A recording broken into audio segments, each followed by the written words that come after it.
How did you end up finding that company? And was it a similar thing? You were just burning it at both ends, just being like, why can't I ever seem to get ahead? Why am I always working so much? I need help, but I don't want to hire somebody for 40, 50, 60,000. Let's share that story. No, that's a good question. So I started, like we talked about, my first deal was in 2004, and then I started doing short sales. And, at that time I was door knocking, and then I hired a door knocker, and then I jumped on the phone negotiating with banks. And then Pat and I helped start a real estate education program, coaching program.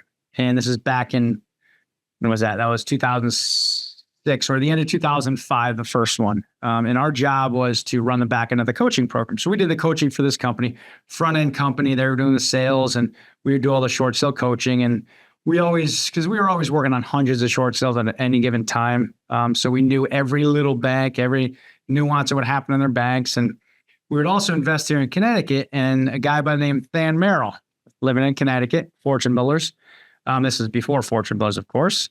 And, Than would always call me, be like, hey, Bob, what's going on? I got a new short sale. I'm dealing with Bank of America. What do I do? So, we would always have a great relationship. Pat, myself, Than, his two business partners.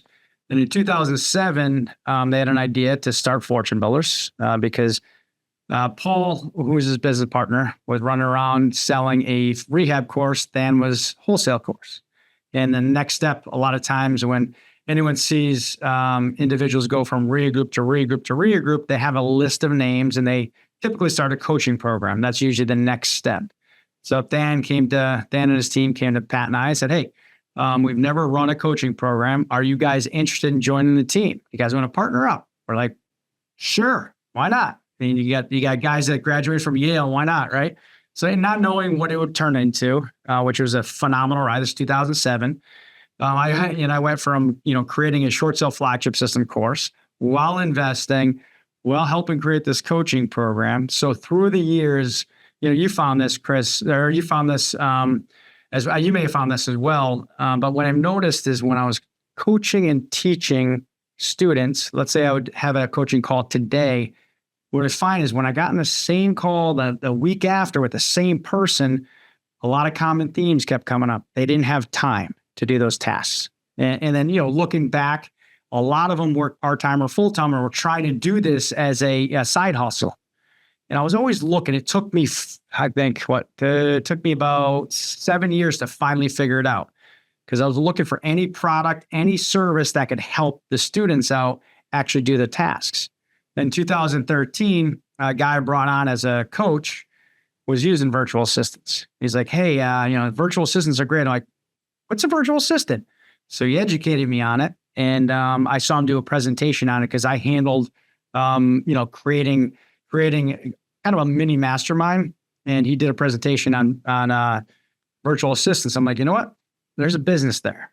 So that's when I first started testing and launching that business. 2014, launched my first virtual assistant company while coaching, while running an investment company.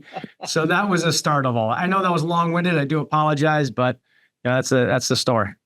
No, I think it's long-winded or not. I mean, it's an important story because every single person that's going to watch this podcast, which will be a lot, thousands of people, join us for this podcast. And, each one of them will struggle with the same thing. Maybe not right now, but somewhere in their journey, they're going to struggle with the point where there just is no more time.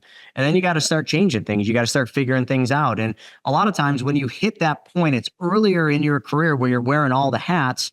And then all of a sudden, you don't have the money. You're wearing all the hats. You're just getting started. You're just starting to see the light at the end of the tunnel, but there's still no extra money. And you just don't know how to hire the person you need to take on those duties. And that's where VAs come in, because it's a really, really affordable way to buy time. Because that's really all you're doing. You're literally, you're buying time. And folks, if you all haven't figured this out, time is the single most precious resource you will ever have. And it does not have a dollar symbol after it, because your time can't be bought, because it's priceless, really. And I think too many people in life go through life putting a dollar amount to their hour. I'm worth $100 an hour, $250 an hour, $750 an hour. Your hour is truly priceless. And when you realize that, then you all of a sudden will change the way you do everything. You'll work smarter. You'll get VAs in the beginning. Those VAs will help you transition your business through those times. And then as you start hiring an executive team and start hiring all the people, you're still going to need VAs because all your executive team is going to need somebody to help. So you might actually have a team of VAs supporting your executive team. And that's just the natural the natural trajectory and how this whole thing works. So folks, if any of you are looking at yourself every single day in the mirror saying, I just have no more time, this is how to do it.